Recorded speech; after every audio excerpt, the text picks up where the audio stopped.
ओम शांति। आज 7 मार्च 2025 बाबा के आज के महावाक्य सुनते हैं।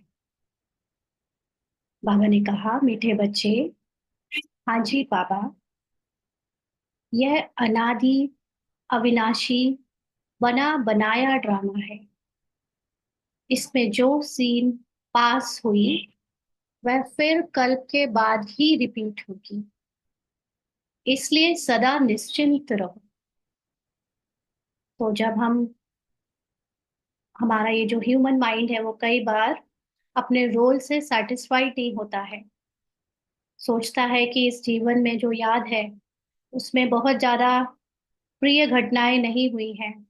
और जब बाबा कहता है कि बना बनाया ड्रामा रिपीट होता है, तो जो ये लिमिटेड माइंड है वो सोचकर चिंतित रहता है कि अरे ये फिर से रिपीट होना है। तो जो प्रेजेंट में नॉलेज की खुशी होनी चाहिए, जो अपने सत्य जान लेने की खुशी होनी चाहिए, वो रोल को फिर से वैसे ही रिपीट होगा ये सोचकर दुखी हो जाते हैं, डिससेटिस्फाइड हो जाते हैं। तो बाबा ये बात एश्योर कर रहा है कि पहली बात, ये खेल है, बना बनाया खेल है, और ये अविनाशी है। ये तो पहले अनेकों बार हुआ है। अभी भी जो कुछ हुआ वो कुछ नई बात नहीं है, क्योंकि हम अपने इस ह्यूमन माइंड से आइडेंटिफाइड हैं, अपने को शरीर और ये मन समझते हैं। तो इसलिए हमको खेल खेलने में मजा नहीं आता। हम खेल को रियल समझ लेते हैं, सीरियस हो जाते हैं। जबकि खेल में तो जितनी भी एक्टिंग की जाती है वो एक्टर अंदर से अगर अपने को बैलेंस्ड वे में जानता है, तो ऊपर से उससे चाहे जितनी भी इंटेंस एक्टिंग करवा लो, वो उसके बाद बावजूद भी सेफ है। और अंदर अपने सत्य को जानकर जब ड्रामा से या एक्टिंग से न्यारा हो, यानी जब एक्टिंग छोड़े, शूट ऑफ हो जाए, तो वो अपने वापस स्वरूप में लौट सकता है, वापस अपनी जो जनरल नॉर्मल उसकी लाइफ है उसमें फिर लौट जाता है। लेकिन यहाँ हम लोग अपने को एक्टर नहीं समझते, एक्टिंग में डूब जाते हैं।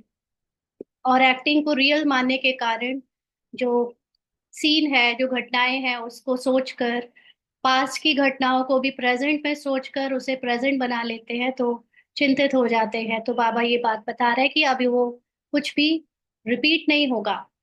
अगर आपको इस जन्म का भी कुछ याद है, तो वो अब कल्प के बाद होगा, और जब होगा तो आपको याद भी नहीं होगा कि आपके साथ पहले कभी ऐसा हुआ है। तो जैसे अभी आपको याद नहीं कि पहले आपके साथ ये सब कुछ कई बार हो चुका है, माना आपकी एक्टिंग ऐसी कई बार घटित हो चुकी है, ऐसे ही अगली बार भी आपको याद नहीं होगा। और ये सीन जो है वो रिपीट होती है, लेकिन अगर हम अपने को एक्टर समझकर इससे न्यारे करते रहे, प्रेजेंट में जिए, जो सीन हो गए सो हो गए, अभी उसको पास्ट समझकर प्रेजेंट में उसको याद ना करें, तो निश्चिंत रह सकेंगे। तो इसलिए बाबा याद दिला रहा है, बना बनाया अविनाशी ड्रामा है, इसमें खेल है और पहले से फिक्स्ड है, इसमें किसी की कोई गलती नहीं है, ना सामने वाले रोल के पीछे सोल की, ना आप सोल की। सब प्ले कर रहे हैं, एक्ट है। और कल्प कल्प ये रिपीट होता है, लेकिन अब अभी जो हो चुका वो अभी रिपीट नहीं होगा, कल्प के बाद ही रिपीट होगा। इसलिए अभी फिलहाल निश्चिंत हो जाओ। क्यों? क्योंकि अभी क्या होगा, अभी ब्राह्मणों के लिए सब कुछ बहुत अच्छा होगा। क्यों होगा? क्योंकि ब्राह्मणों की बुद्धि अब तमो प्रधान से बदलकर सतो प्रधान बन रही है। माना ब्राह्मणों में जो अपनी रियलिटी या अपने ट्रुथ की नॉलेज है, वो उनको सतो प्रधान स्मृति दे रही है। तो पुरानी जितनी बातों के डर बार बार सताते हैं, वो एक्चुअली वो इसीलिए सताते हैं ये सोच के कि कहीं वो फिर से हो गया तो। लेकिन अब हमें नॉलेज है कि अगर जो चीज जैसे पहले होती थी, उस समय जो हम फील करते थे वो अज्ञानता के कारण बहुत रियल फील करते थे, उससे निकल पाना मुश्किल होता था। बट अब हम जान चुके हैं कि कुछ भी अगर होता भी है तो हम उस समय भले डूब जाएं, लेकिन थोड़ी देर के बाद हमें हमारा सत्य और वो घटना से न्यारापन करना, न्यारे होना हमारे लिए बहुत आसान हो जाएगा। तो अब वो चीजें पहले जैसी हमारे साथ नहीं हो सकती, और हो सकता है कि अब हो भी ना, क्योंकि जिसको ड्रामा समझ आ गया, जिस को अपना सत्य, अविनाशी सत्य समझ आ गया, उसके साथ पहले जैसी बातें नहीं होंगी। क्योंकि जो बातें जिसके रोल में भी हुई हैं वो उसको जगाने के लिए हुई हैं, उनको अपने सत्य के ज्ञान तक पहुंचाने के लिए हुई हैं। और जब वो जर्नी शुरू हो चुकी है तो अब उन बातों की जरूरत नहीं, इसलिए उन बातों को सोचकर चिंता नहीं करनी, निश्चिंत रहना है। आज का प्रश्न है, यह दुनिया अपनी तमोप्रधान स्टेज पर पहुंच गई है, उसकी निशानियां क्या होंगी, क्या है? लोग कहते हैं कि अभी कलयुग का टाइम बचा है, बट बाबा कहते हैं कि लास्ट है, कलयुग भी एंड है। तो अब ये तमो प्रधान स्टेज है, कलयुग एंड है, इसकी निशानी क्या है? बाबा ने उत्तर दिया, दिन प्रतिदिन उपद्रव होते रहते हैं, कितनी घमासान हो रही है, चोर कैसे मार पीट कर लूट ले जाते हैं, बिना मौसम बरसात पड़ती है, कितना नुकसान हो जाता है। यह सब तमो प्रधानता के चिन्ह हैं। तमो प्रधान प्रकृति दुख देती रहती है। तुम बच्चे ड्रामा के राज को जानते हो, इसीलिए कहते हो नथिंग न्यू। तो संसार में पहले दुख होने का कारण कुछ और था। पहले जो एक दूसरे पर अटैक करते थे वो एक अलग रूप में था, लेकिन अभी तो हर देश फ्री हो चुका है, सबके पास अपनी भौतिक रूप की फ्रीडम है, और उसके बावजूद उपद्रव और दिन प्रतिदिन चोर चोरी लूटा पीटी और ये मौसम की जो मार है, जो प्रकृति की मार है, वो लगातार बढ़ती जा रही है। तो यही चिन्ह है कि अब ये कलयुग का एंड है, तमो प्रधानता की एक्सट्रीमनेस है। और अभी हम लोग जानते हैं कि जो अपने आत्मा में स्थित है वो उसने तो उसको ये ज्ञान से पता है कि ये हमेशा रिपीट होता आया है, ये चक्र है, ड्रामा है, खेल है। इसलिए हम कुछ भी होता है, चाहे वो हमारे साथ या मतलब कैरेक्टर के साथ या दूसरों के साथ या प्रकृति में, हम जानते हैं ये ड्रामा में पहले से फिक्स्ड है, इसलिए उसको देखकर हमें कोई ताज्जुब या डर नहीं लगना चाहिए। नथिंग न्यू, कुछ भी नया नहीं हो रहा, ऑलरेडी बाबा ने बताया हुआ है, और कल्प कल्प सेम ऐसे होता आया है। ओम शांति। अभी तुम बच्चों पर ज्ञान की वर्षा हो रही है। तुम हो संगम युगी, और बाकी जो भी मनुष्य है वह सब है कलयुगी। संगम युगी और कलयुगी में यही अंतर है कि संगम युगी में डायमंड बुद्धि हो जाती, माना ज्ञान का प्रकाश, जो हमारे अंदर अज्ञानता भरी पड़ी थी वो मिट रही है, लाइट आ गई है अंदर, समझ आ रही है, वास्तविकता की अंडरस्टैंडिंग बढ़ रही है। और बाकी मनुष्य अभी सभी कलयुगी है, माना अभी भी अंधकार में है, अभी भी जानते नहीं वो कौन है, क्या हो रहा है, और हमें नॉलेज से अभी अपना सत्य और संसार का सत्य पता चल रहा है। तो इस समय दुनिया में अनेक मत मतांतर हैं, इतनी सारी दुनिया में नॉलेज है इस समय जितनी पहले कभी नहीं थी। नॉलेज का इतना सागर बन गई है दुनिया, लेकिन फिर भी बाबा कहता है अज्ञानता है, फिर भी अंधकार है ना? तो कितनी दुनिया में मत मतांतर है, तब भी कलयुग है, तब भी अंधकार है। तो तुम बच्चों की तो है एक मत, हमें सिर्फ एक ही बाबा ने ज्ञान दिया है, और वही ज्ञान हमें रोशनी में ले आया। तो बाबा कहते हैं जो एक मत भगवान की ही मिलती है, वे लोग भक्ति मार्ग में जप तप तीर्थ आदि जो कुछ करते हैं वह समझते हैं यह सब रास्ते भगवान से मिलने के हैं। कहते हैं भक्ति के बाद ही भगवान मिलेंगे, परंतु उन्हों को यह पता ही नहीं है कि भक्ति शुरू कब होती है और कब तक चलती है। क्योंकि लोगों को ये नहीं पता कि भक्ति के अलावा ज्ञान भी कुछ होता है, और ज्ञान से ही हमारी सद्गति यानी दुखों से मुक्ति होती है। इसलिए लोग समझते हैं कि भक्ति से भगवान मिलेंगे और उनके दुख मिट जाएंगे, सिर्फ कह देते भक्ति से भगवान मिलेगा, इसलिए अनेक प्रकार की भक्ति करते आते हैं। यह भी खुद समझते हैं कि परंपरा से हम भक्ति करते आए हैं। कौन समझते हैं? ब्रह्मा बाबा। है ना। इसीलिए यज्ञ में बहुत सारी जो नियम मर्यादाएं हैं वो भक्ति वाली ही है, क्योंकि भक्ति के संस्कार है। और वो संस्कार शुरुआत से अगर नहीं उठाए होते तो इतने सारे लोगों को यहाँ पर रोके रखना मुश्किल था।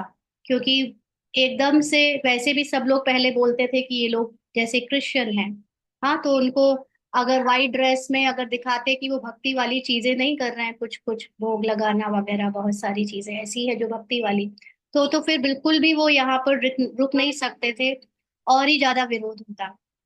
इसलिए बाबा यहाँ पर भी बहुत सारी चीजें अभी शुरुआत से अभी तक भी भक्ति जैसी मैच करती हुई होती हैं। तो बाबा कहते हैं यह भी खुद समझते हैं, यानी ब्रह्मा बाबा की परंपरा से हम भक्ति करते आए हैं। एक दिन भगवान जरूर मिलेगा, कोई ना कोई रूप में भगवान मिलेगा, ऐसे सब लोग कहते थे। ब्रह्मा बाबा भी ऐसे ही समझते थे। क्या करेंगे, भगवान मिलेगा तो क्या करेंगे, जरूर सद्गति करेंगे, क्योंकि वह है ही सर्व का सद्गति दाता। भगवान कौन है, कब आएगा, यह भी नहीं जानते। महिला भले किस्म किस्म की महिमा भले किस्म किस्म की गाते हैं, कहते हैं भगवान पतित पावन है, ज्ञान का सागर है, ज्ञान से ही सद्गति होती है। तो लोगों ने कौन से ज्ञान को समझ लिया, वेदों उपनिषद और शास्त्रों के ज्ञान को समझ लिया। यह भी जानते हैं भगवान निराकार है, जैसे हम आत्मा भी निराकार है, पीछे शरीर लेती है। हम आत्माएं भी बाप के साथ परम धाम में रहने वाली हैं। हम यहाँ की वासी नहीं हैं। माना हमारे लिए जो ये ह्यूमन रोल में जो वर्ल्ड हमको मिला है, जो दुनिया संसार देखने में आती है पांच तत्वों की बनी हुई, हम यहाँ के वासी नहीं हैं। हम आत्माएं इनसे उपराम है, परे है ना। आत्माएं और बाबा परमधाम की यानी पांच तत्वों से परे महातत्व की रहने वाली हैं। कहाँ के निवासी हैं, यह भी यथार्थ रीति नहीं बतलाते हैं। तो परे का मतलब ये नहीं है कि कोई बहुत डिस्टेंस से दूर जाने की जरूरत है ना। परे का मतलब है टच नहीं कर सकते हम आत्माओं को ये पांच तत्व, बहुत दूर कहीं नहीं, यहीं पर इसी वर्ल्ड में कह लो, या हमारी ही हम अगर अभी योग लगाते हैं तो उसको हम अपनी बुद्धि में इमेजिन कर सकते हैं यहीं की यहीं। क्योंकि जैसे कोई चीज के ऊपर आप कोई वाटरप्रूफ कोटिंग कर दो, या कई ऐसी चीजें अभी डेवलप हो गई है जिसके ऊपर ना पानी का, ना आग का, ना दूसरी चीजों का प्रभाव पड़ता है ना। अगर वो कोटिंग उसके ऊपर कर दी जाए तो वो चीज सेफ हो जाती है। ऐसे ही आत्मा ना पानी से, ना आग से, ना हवा से, किसी भी चीज से प्रभावित नहीं होती है। तो वो संसार मतलब यही रहते हुए भी उसको ये पांच तत्व प्रभावित नहीं करते। तो आत्मा जब रोल से एकदम फ्री है, उसके अंदर सूक्ष्म शरीर भी नहीं है, तो कलेक्टिव फॉर्म में उसको परम धाम कहा। अभी इसको हम लोग किसी दिन और उठाएंगे। बाबा ने बहुत अच्छी एक इंसाइट दी है। ये प्रूफ किया है बाबा ने कि हम आत्माएं, ये संसार और बाबा लाइट कैसे है। अभी तक एक दिन बाबा से ऐसे ही हुआ कि बाबा आपने मुझे लाइट दिखाई नहीं, आप कहते हो लाइट, हम समझते हैं ज्ञान की लाइट, प्रकाश की, ये नॉलेज से हमें जो पता चल रहा है दैट इज सोल या दैट इज यू। लेकिन अभी मुझे क्लियर करो। तो बाबा ने पूरा केमिस्ट्री और फिजिक्स के साइंटिफिकली बाबा ने प्रूव करके दिखाया कि हाउ वी आर लाइट, यानी सोल इज लाइट, परमात्मा God father is light and this whole world is light. जब बुद्धि हमारी सतो प्रधान हो जाती है तो we will come to know, या कह लो कि जब हमें पता चल जाता है तो बुद्धि सतो प्रधान हो जाती है कि everything is light and it is scientifically proved.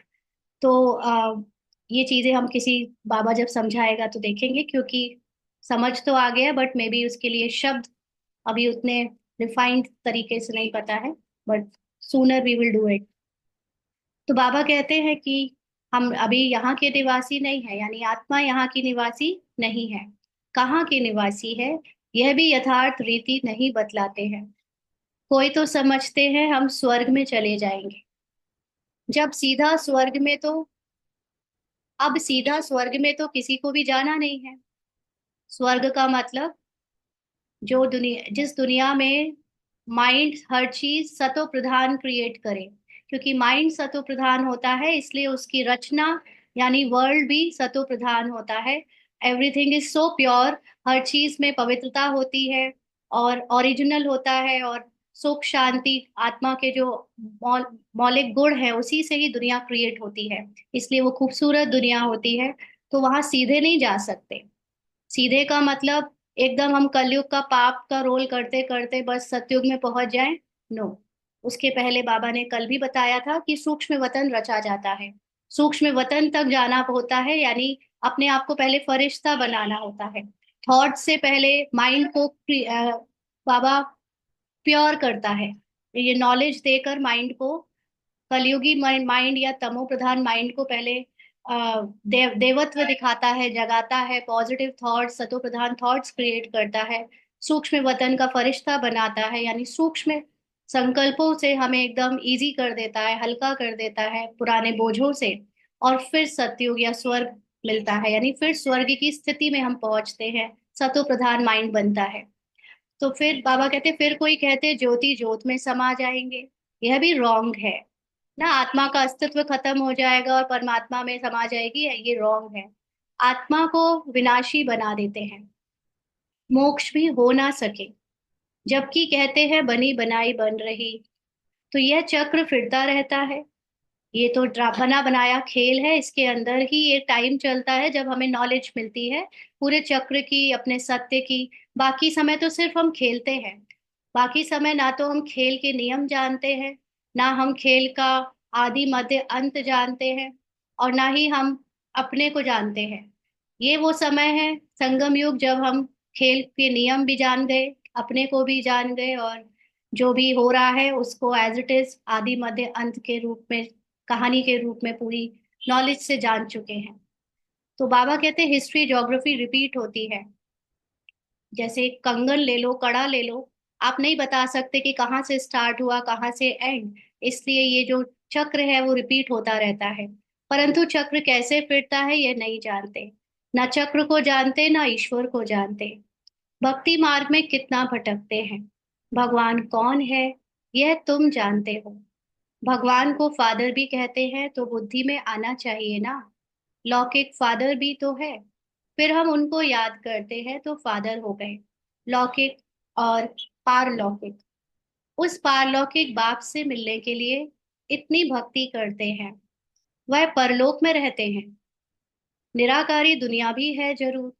तो परलोक और निराकारी दुनिया कहने का मतलब ये नहीं है कि there is some very huge distance की बहुत दूर है। एक्चुअली ये डिस्टेंस, ये मैथमेटिकल वर्ड्स, डिजिट्स, कैलकुलेशन, ये ह्यूमन माइंड की रचना है।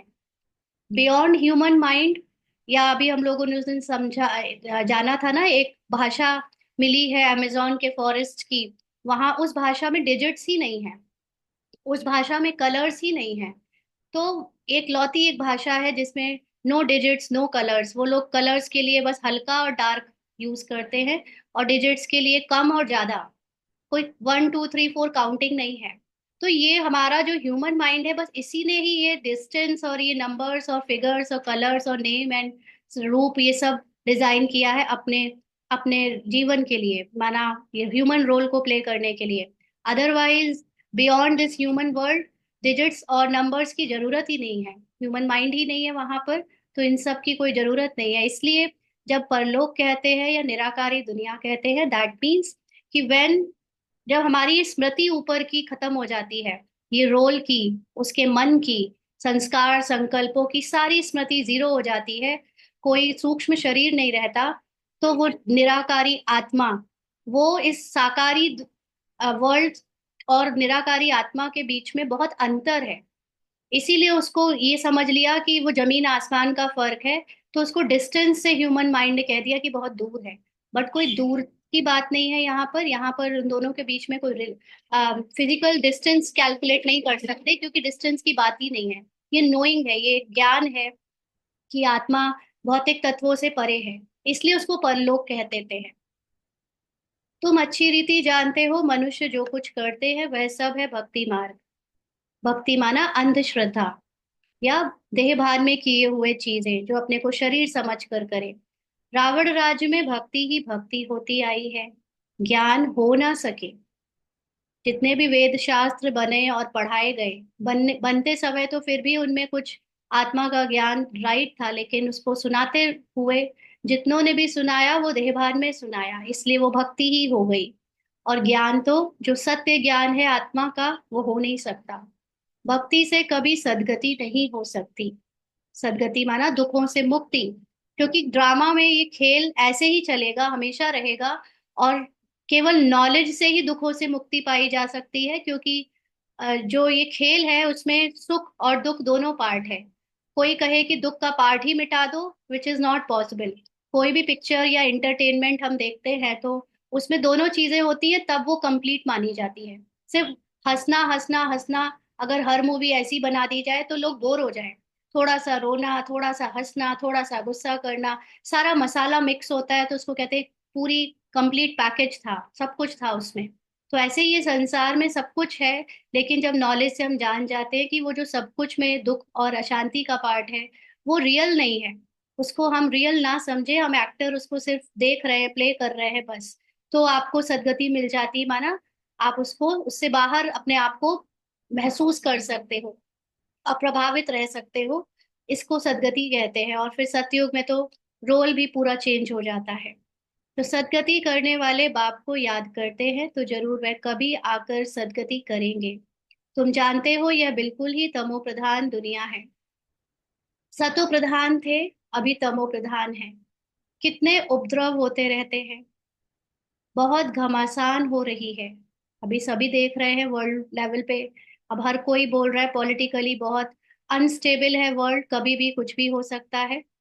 चोर भी लूटते रहते हैं। किसी भी देश में थोड़ा सा भी पॉलिटिकली अनसेटलमेंट होती है तो वहां पर मॉल्स में, दुकानों में, सब जगह लूट मार मच जाती है। कैसे कैसे मार पीट कर चोर पैसे लूट कर ले जाते हैं। ऐसी ऐसी दवाइयां हैं जो सुंघा कर बेहोश कर देते हैं। यह है रावण राज्य। ये बहुत बड़ा बेहद का खेल है ना, ये पूरा नाटक है, खेल है। इसको खेल की तरह ही देखते हैं जब हम ज्ञानी होने लगते हैं तो। इसको फिरने में 5,000 वर्ष लगते हैं। खेल भी ड्रामा मिसल है। जैसे पिक्चर नाटक होता है, मूवी होती है, वैसे ही है। नाटक नहीं कहेंगे। नाटक में तो समझो कोई एक्टर बीमार पड़ता है तो अदली बदली कर लेते हैं। इसमें यह बात हो ना सके ना, वो वाले नाटक में तो फिर भी इतना मार्जिन है कि वो एक्टर को ही चेंज कर देते हैं, लेकिन यहाँ पर कोई एक्टर चेंज हो नहीं सकता। यह तो अनादि ड्रामा है ना। समझो कोई बीमार हो पड़ता है तो कहेंगे ऐसे बीमार होने का भी ड्रामा में पार्ट है ना। कोई कोमा में चला गया तो उसका भी कोमा में वैसे लेटे रहने का पार्ट है। कोई किसी के साथ कोई एक्सीडेंटल कुछ हो गया, किसी की याददाश्त चली गई, वो उसका ड्रामा में वैसे ही एक्ट करने का पार्ट है। हमें अपनी दृष्टि ऐसे ही बनानी है ना। जहां पर जो कुछ भी हो रहा है, चाहे कोई विरोध करने का पार्ट प्ले कर रहा है, चाहे कोई अच्छा करने का, सब एक्टिंग कर रहे हैं। तो ऐसे समझना है कि ये ड्रामा में उसका रोल है, पार्ट है, कैरेक्टर है। यह अनादि बना बनाया है। और किसी को तुम ड्रामा कहो तो मूंझ जाएंगे। संसार में अभी तक एक यही बात सबको क्लियर, मतलब क्लियर क्या, बिल्कुल पता नहीं है कि हर कोई ड्रामा में एक्टिंग कर रहा है, नहीं तो इतना बवाल मचाए ही नहीं। है ना, एक्टिंग के समय बवाल होना भी वो एक्टिंग में आ जाता। या अभी जो कुछ हो रहा है वो भी एक्टिंग ही है, बट वो जानते नहीं कि वो एक्टिंग कर रहे हैं। नहीं तो अभी हम किसी को कहें कि आप ये सब जो मच रहा है ऊपर बाहर दुनिया में वो सब ड्रामा है, नाटक है, तो मूंझ जाएंगे। तुम जानते हो यह बेहद का ड्रामा है। कल्प बाद फिर भी यही एक्टर्स होंगे। जैसे अभी बरसात आदि पड़ती है, कल्प बाद फिर भी ऐसे ही पड़ेगी ना। हम लोग याद है हमें जब स्पिरिचुअलिटी की शुरुआत करी थी तो शुरू में पढ़ा था कि अ, संसार में अबंडेंस है हर चीज का। और हम लोग तो ये सीखते थे कि रिसोर्सेज खत्म हो रहे हैं, हर चीज खत्म हो रही है। एक समय आएगा जब ना पानी बचेगा ना कुछ बचेगा, ऐसे ऐसे करके चिंतित रहा करते थे। तो मोरल वैल्यू सिखाते थे दूसरों को भी, और खुद भी फॉलो करने की कोशिश करते थे कि पानी वेस्ट नहीं करो, रिसोर्सेज वेस्ट नहीं करो। तो और दुख और अंदर बहुत पीड़ा होती थी कि क्यों लोग रिसोर्सेज वेस्ट करते हैं, जो लोग करते थे। तो उसके बाद जब कुछ बुक्स पढ़ी तो एबंडेंस की नॉलेज तो मिली बट कन्विंस नहीं हुए कि कैसे एबंडेंस है। देखने में तो आ रहा है कि सब खत्म हो रहा है, फिर ये कैसे एबंडेंस एबंडेंस कोई कह रहा है। फिर अब जाकर इतना क्लियर हुआ है कि ड्रामा है। जैसे एक मूवी में डायरेक्टर ने जब पूरी मूवी शूट कर ली है, तो अगर कहीं सूखा दिखाया जा रहा है तो वो मूवी में शूटिंग करते वक्त सूखा दिखाया जा रहा है। अदरवाइज जब पानी बरसाया जा रहा है, जब खदानों से सोना निकल रहा है, ये सब कुछ पहले से ही फिक्स्ड है। और ये रोल है, मतलब ये बनी बनाई मूवी है, उसमें ही सब कुछ हो रहा है। तो उसमें ना तो एबंडेंस की बात आ जाती है, और ना ही उसमें कोई रिसोर्सेज के खत्म होने की बात आती है। जो भी दिखाया जा रहा है, बताया जा रहा है, ये भी ड्रामा में पहले से फिक्स्ड है। जब एबंडेंस इसलिए बोला गया बुक्स में कि हम अच्छा सोचे, हम पॉजिटिव सोचे, ताकि हम उन चीजों को ऐसा लगे कि हमने अट्रैक्ट किया। बट देखा जाए तो सब कुछ फिक्स्ड है, ड्रामा की पूरी एनर्जी ही फिक्स्ड है। तो कुछ भी कम या कुछ भी ज्यादा नहीं हो रहा। जो कुछ वेस्ट भी हो रहा है या जो कोई कंजर्व भी कर रहा है, दोनों ही ड्रामा के अंदर का पार्ट है। तो इन सब में बुद्धि लगाने की जरूरत ही नहीं है कि क्या वेस्ट हो रहा है और क्या अबंडेंटली हो रहा है। कुछ भी कुछ सोचने की जरूरत नहीं है। डायरेक्टर ने सब सोच रखा है और उसके अंदर फिक्स स्क्रिप्ट के अनुसार ही सब कुछ हो रहा है, क्योंकि ये 5 तत्वों से ही ड्रामा बना है और फिक्स्ड बना हुआ है। कोई एक बूंद भी इसको ना ड्रामा के बाहर निकाल सकता है, ना एक बूंद अंदर ड्रामा के अंदर डाल सकता है। 5,000 साल में जैसा हुआ कल्प कल्प, वैसे अभी हो रहा है। तो कोई चिंता की बात नहीं, ड्रामा के बारे में कोई चिंता करने की जरूरत नहीं है कि ग्लेशियर्स पिघल रहे हैं, कि वो रिसोर्सेज लुट रहे हैं। कोई चिंता नहीं करनी इन सब चीजों की। ये सब ड्रामा अनुसार जैसे होना है वैसे हो रहा है। हमारी चिंता सिर्फ एक चीज की होनी चाहिए कि हम अपने को आत्मा समझे और बाबा को याद करें, क्योंकि उसी से हम सतो प्रधान बुद्धि बनेंगे। और सतो प्रधान बुद्धि बनने से ही गोल्डन वर्ल्ड आएगा। तो जो दुनिया में अभी स्कैरसिटी और कमियां दिख रही हैं, वो हमारी तमो प्रधान बुद्धि के कारण। जब सतो प्रधान बुद्धि हो जाएगी तो हमको सारी चीजें अबंडेंट दिखेंगी, और वो दिखने से ही वो फिजिकली बाहर भी प्रैक्टिकली होंगी वैसी। क्योंकि ये सारा संसार ही हमारे माइंड से रचा गया है। माइंड जब जैसा सोचता है वैसा दिखना शुरू हो जाता है। तो बाबा कहते हैं जैसे अभी बरसात आदि पड़ती है, कल बाद फिर भी ऐसे ही पड़ेगी, यही उपद्रव होंगे। तुम बच्चे जानते हो ज्ञान की बरसात तो सभी पर पड़ नहीं सकती, लेकिन यह आवाज सभी के कानों तक अवश्य जाएगा कि ज्ञान का सागर भगवान आया हुआ है। ना, जैसे आजकल लोग कल की अवतार को कहते हैं, वो आया हुआ है आया हुआ है। एग्जैक्टली नहीं जानते कि परमात्मा कौन है, किस रूप में आया हुआ है। बट कहीं ना कहीं गूंज सबके अंदर है कि लास्ट समय का कल की अवतार आ चुका है, वॉट एवर। ना, इस तरह से नॉलेज बाबा का जो परिचय है वो तो विश्व में देखने में आ रहा है ड्रामा अनुसार कि सब जगह जा रहा है। तुम्हारा मुख्य है योग। योग क्यों हमें हमें ये बाबा बोलता है कि तुम्हारे लिए मुख्य है योग, और बाकी सबको तो ये पता भी नहीं चलेगा। क्योंकि एक्चुअली पूरे संसार 800 करोड़ की आबादी, जो दिख रही आबादी और जो पूरा प्रकृति या पूरा यूनिवर्स, ये माइंड में है। और हमारे इस माइंड में ही हमको अपने सत्य को जानकर उसमें टिकना है। और इस सत्य को ही हमने जब पकड़ लिया, उसको कंटिन्यू स्मृति में ले आए, तो हमारे लिए संसार उसी में चेंज हो जाता है। इनफैक्ट अभी मैं देखूं तो ये आप सब लोग जो मेरे माइंड में हो, है ना। तो इसीलिए योग बहुत जरूरी है। जब तक आप योगी, मतलब अपने सत्य आत्मा में नहीं स्थित होते, आप ज्ञान को यथार्थ जान नहीं पाते, आप सूक्ष्मता समझ नहीं पाते। बाबा कहते हैं ज्ञान भी तुम सुनते हो, बाकी बरसात तो सारी दुनिया में पड़ती है। तुम्हारे योग में स्थायी शांति हो जाती है। कैसे शांति हो जाती है?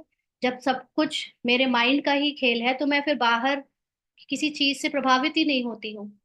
तो जब माइंड में ही मैंने अपने को जान लिया, अपने सत्य को जान लिया, तो फिर बस साइलेंस, फिर कुछ करने को ही नहीं रह गया। इसलिए स्थायी शांति मिल जाती है। तुम सबको सुनाते हो कि स्वर्ग की स्थापना करने भगवान आया हुआ है, परंतु ऐसे भी बहुत है जो अपने को भगवान समझ लेते हैं। तो तुमको फिर कौन मानेगा? इसलिए बाप समझाते हैं, कोर्टों में कोई निकलेंगे। है ना, इस समय भी हम देख रहे हैं कि नॉलेज के बेस पर जो भी थोड़े से भी पढ़े लिखे भी हैं, तो भी ये बोलते हैं कि मैं भगवान हूँ मैं भगवान हूँ, बट कंप्लीट नॉलेज उन्हें नहीं पता है ना। इसलिए उनके ज्ञान को सब ऐसा सुनते रहते हैं, तो जब हम बोलेंगे कि भगवान आया हुआ है तो कहेंगे यार ये क्या है, भगवान हर जगह ही बिक रहा है, जिसको देखो वही भगवान भगवान कर रहा है। इसलिए जिसके अंदर सतो प्रधान बुद्धि की होने का पार्ट होगा, वही यहाँ पर निकलेंगे। बाकी तो कहने और बताने वाले बहुत हो गए हैं अब। इसलिए उस तरह से अब प्रमोशन करने का कोई फायदा होता नहीं, सबको ये बताओ कि भगवान आ गए, भगवान आ गए। तुम्हारे में भी नंबरवार जानते हैं, भगवान बाप आया हुआ है, क्योंकि भगवान का रूप है इस वक्त नॉलेज। और नॉलेज बहुत कम लोग असली में समझ पाते हैं, डीप में जा पाते हैं, इसलिए उसको फॉलो भी बहुत कम कर पाते हैं बाबा के बच्चे। बाप से तो वर्षा लेना चाहिए ना। इस समय नॉलेज को जितना हो सके उतना भरते जाना चाहिए अपने अंदर, जो बाबा की ट्रुथ नॉलेज है, सिर्फ ऊपर ऊपर से मोटा ज्ञान नहीं। कैसे बाप को याद करो वह भी समझाया है। अपने को आत्मा समझो। मनुष्य तो देह अभिमानी बन गए हैं। बाप कहते हैं मैं आता ही तब हूं जब सभी मनुष्य आत्माएं पतित बन जाती हैं। तुम कितने तमो प्रधान बन गए हो। तुम का मतलब कौन? हम आत्मा के अंदर जो माइंड है, वो माइंड तमो प्रधान बन गया है, ह्यूमन माइंड हो गया है। और ह्यूमन माइंड का मतलब है जो अपने सत्य को नहीं जानता। इसलिए माइंड तमो प्रधान हो गया, और ये माइंड ही जब अपने सत्य को जान जाता है तो वो सतो प्रधान हो जाता है। सिर्फ जानना नहीं, बल्कि उसको जीना। तो बाबा कहते हैं अब मैं आया हूं तुमको सतो प्रधान बनाने। कल्प पहले भी मैंने तुमको ऐसा समझाया था। तुम तमो प्रधान से सतो प्रधान कैसे बनेंगे? तो ये नॉलेज से ही हम सतो प्रधान बनते हैं, अपने को आत्मा समझने से, जिसको योग कहते हैं, उससे हम सतो प्रधान बनते हैं। कल बाबा ने दिखाया कि कैसे ये जो सारे वर्ल्ड के जो एलिमेंट्स हैं, जो दुनिया की हर चीज, जो वस्तु जिसको हम फिजिकल कहते हैं ना, ये सब सूक्ष्म रूप में जब आप साइंस केमिस्ट्री में देखते हो तो ये सारी चीजें जिन चीजों से बनी है वो मोशन से बनी है, एटम्स मॉलिक्यूल्स के। अलग अलग स्पीड में होती है तो उनका नाम चेंज हो जाता है, गोल्ड, सिल्वर, ग्रेनाइट, ये सब। तो कल बताया बाबा ने कि जैसे अभी हमारी पत्थर बुद्धि है, तो पत्थर बुद्धि होने के कारण हमको ये पत्थर, ये ग्रेनाइट, ये ईंट, ये सब मिट्टी दिखती है। जब हमारी सतो प्रधान बुद्धि हो जाएगी तो यही चीजें जो आज हम जिसको ग्रेनाइट कह रहे हैं, जिसको हम मिट्टी बोल रहे हैं, ये सारी चीजें हमें सत्य सतो प्रधान होने के कारण, बुद्धि सतो प्रधान माइंड होने के कारण गोल्डन दिखने लगेगी। और इस तरह से ये सारा गोल्डन, गोल्ड की खदानें बनेंगी। तो ये सारा खेल माइंड का है। इस माइंड को अभी हम कह दें कि ये ग्लास मिट्टी का है तो उसको मिट्टी जैसा दिखने लगेगा। इस माइंड को अगर प्रोग्रामिंग के अकॉर्डिंग गोल्ड का दिखा दो तो ये गोल्ड का दिखने लगेगा। सारा खेल यहाँ से है, इसलिए सतो प्रधान बुद्धि बाबा बना रहा है, ताकि हमें पूरा वर्ल्ड गोल्डन दिखने लगे। और तभी कहते हैं कि वो सोने की दुनिया है ना। और अभी हम लोग बिल्कुल पत्थर की बुद्धि होने के कारण पत्थर और नकली दुनिया कहते हैं। सारा खेल माइंड में ही है, इसलिए माइंड को ही सिर्फ ज्ञान से क्लीन करते जाना है, पुरानी स्मृति से साफ करते जाना है। बाबा कहते हैं सिर्फ मुझे याद करो। बाबा को याद करो माना अपने हाईएस्ट कॉन्शियसनेस को याद करो। मैं आया हूं तुमको अपना और रचना का परिचय देने। ये पूरा संसार कैसे रचा है? संसार तो हमेशा से है, सिर्फ उसका स्वरूप चेंज होता है बिकॉज ऑफ आवर माइंड। इस माइंड में हमने उसको जिस नजरिए से देखा, उसका वैसा रूप बन गया। तो इसीलिए बाबा अभी हमको हमारा और इस संसार का परिचय देता है। उस बाप को सभी याद करते ही है रावण राज्य में। आत्मा अपने बाप को याद करती है। बाप है ही अशरीरी बिंदी, है ना। तो बिंदी बाबा है माना, क्योंकि इसको हम बाद में समझेंगे, लेकिन बाबा अशरीरी है तो हमको भी अशरीरी बनकर ही याद करना है। अगर हम कलयुगी शरीर और कलयुगी मन, कलयुगी बुद्धि संस्कार के साथ याद करते हैं तो हमें फिर वो सतो प्रधान बाप समान स्थिति से नजारे नहीं दिख सकते। बाबा इस संसार को कैसे कलयुग से सतयुग में बदल रहा है, पारस बुद्धि देखने के लिए हमें अपने को भी बाबा के समान अशरीरी बनाना पड़ेगा। तो बाबा कहते हैं उनका नाम फिर रखा गया है। तुमको कहते हैं शालीग्राम और बाप को कहते हैं शिव। तुम बच्चों का नाम शरीर पर पड़ता है। बाप तो है ही परम आत्मा, उनको शरीर तो लेना नहीं है, उसने इनमें प्रवेश किया है। तो जैसे हमने समझा बाबा इज सुप्रीम नॉलेज। तो नॉलेज को कोई शरीर की लेकर आने की जरूरत नहीं है, वो ह्यूमन माइंड में ही वो नॉलेज आती है और फिर वो उसको चेंज कर देती है ना। तो उसने इनमें प्रवेश किया, यानी ब्रह्मा के द्वारा शुरुआत की नॉलेज के विस्तार की, सारे संसार को ये नॉलेज देने की, अपने सत्य की। यह ब्रह्मा का तन है, इनको शिव नहीं कहेंगे। आत्मा नाम तो तुम्हारा है ही, फिर तुम शरीर में आते हो। वह परम आत्मा है, सभी आत्माओं का पिता। तो सभी के दो बाप हो गए, एक निराकारी एक साकारी। इनको फिर अलौकिक वंडरफुल बाप कहा जाता है। किनको? ब्रह्मा बाबा को। क्योंकि उनके द्वारा ही हमको परमात्मा की हाईएस्ट नॉलेज मिलती है। उस हिसाब से ह्यूमन रोल में हमारे वो first human great great grandfather हैं, इसलिए वो अलौकिक वंडरफुल बाप है। कितने ढेर बच्चे हैं। मनुष्यों को यह समझ में नहीं आता है कि प्रजापिता ब्रह्मा कुमार कुमारियां इतने ढेर हैं। यह क्या है ना।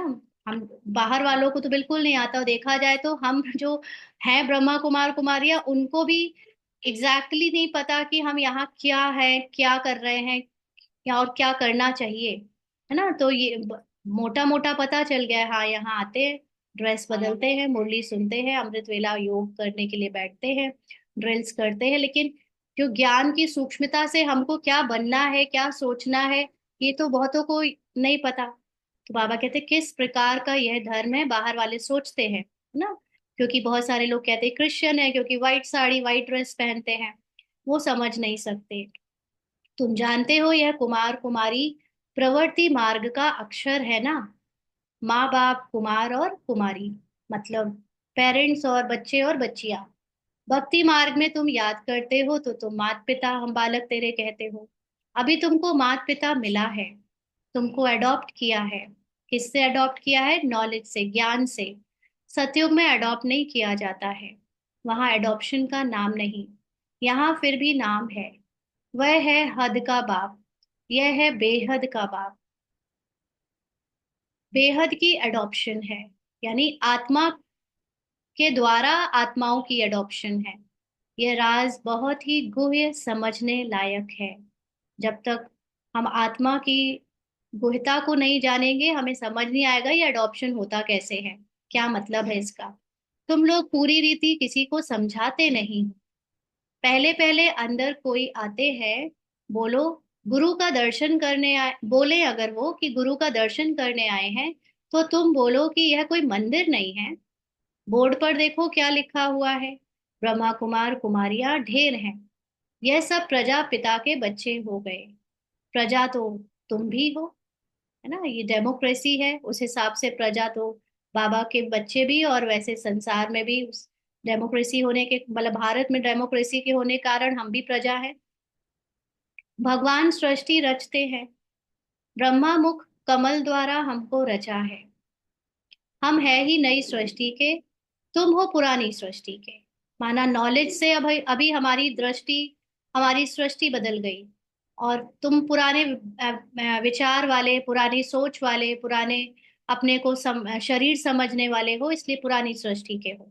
नई सृष्टि का बनना होता है संगम युग पर। फर्स्ट डे से, जब से हम अपने को आत्मा समझना शुरू करते हैं, हमारे लिए सृष्टि कलयुग से बदलकर संगम की हो जाती है। इसलिए अभी हम संगम युग पर हैं, तो नई सृष्टि बना रहे हैं। यह है पुरुषोत्तम बनने का युग। तुम संगम युग पर खड़े हो, वे कलयुग में खड़े हैं। जैसे कि पार्टीशन पड़ गई है। आजकल तो देखो कितनी पार्टीशन है। हर एक धर्म वाला समझते हम अपनी प्रजा को संभालेंगे, अपने धर्म को, हम जिस्म को सुखी करेंगे। इसलिए हर एक कहते हैं हमारी स्टेट से यह चीज बाहर ना जाए।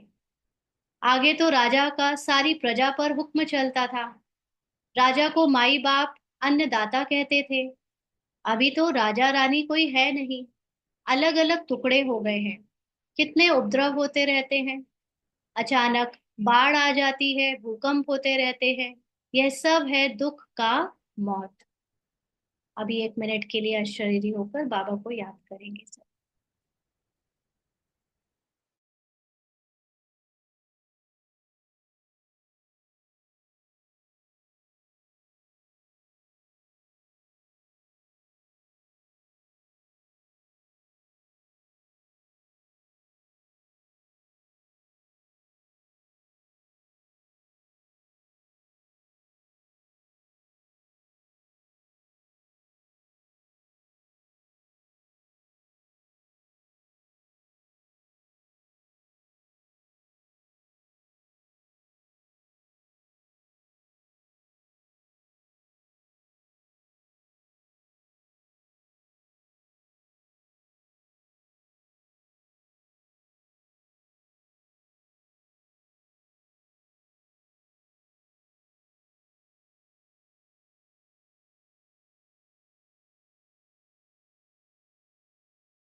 आगे बाबा कहते हैं, अभी तुम ब्राह्मण समझते हो कि हम सब आपस में भाई भाई हैं। एक ही परमात्मा के बच्चे अपने को सोल रूप में, आत्मा रूप में भाई भाई हैं। तो हमें आपस में बहुत बहुत प्यार से चीरखंड होकर रहना है। हम एक बाप के बच्चे हैं तो आपस में बहुत प्यार होना चाहिए। कल भी बाबा ने यही बात कही थी, तुम आपस में लड़ नहीं सकते, है ना। ऐसे आज भी बाबा याद दिला रहा है कि तुम्हें आपस में बहुत प्यार से रहना चाहिए। राम राज्य में शेर बकरी जो एकदम पक्के दुश्मन है, वह भी इकट्ठे पानी पीते हैं। तो अब देखो, शेर और बकरी को पक्के दुश्मन के रूप में कौन सी बुद्धि देखती है? तमो प्रधान बुद्धि देखती है। और जब हमारी बुद्धि सतो प्रधान हो जाती है, योग से हम अपने सत्य को देखने लगते हैं, आत्मिक रूप से देखने लगते हैं, सबके रोल से उनको अलग करके उनके पीछे की जो आत्मा एकदम प्योर है, जो कोई किसी को खाती नहीं, कोई किसी को नुकसान पहुंचाती नहीं, वो आत्मा के रूप में जब सबको देखते हैं, तो उनका रोल भी बहुत प्यार भरा हो जाता है। इसलिए हमारी दृष्टि में ही अभी प्रॉब्लम है, हमारी वृत्ति में प्रॉब्लम है, हमारे नजरिए में प्रॉब्लम है। सारा खेल हमारी वृत्ति का है। तो बाबा की नॉलेज से हमारी वृत्ति में जब हम परिवर्तन ला देते हैं, उन सबको विकार मुक्त देखने लगते हैं, तो बाहर सृष्टि भी पूरी विकार निर्विकारी हो जाती है।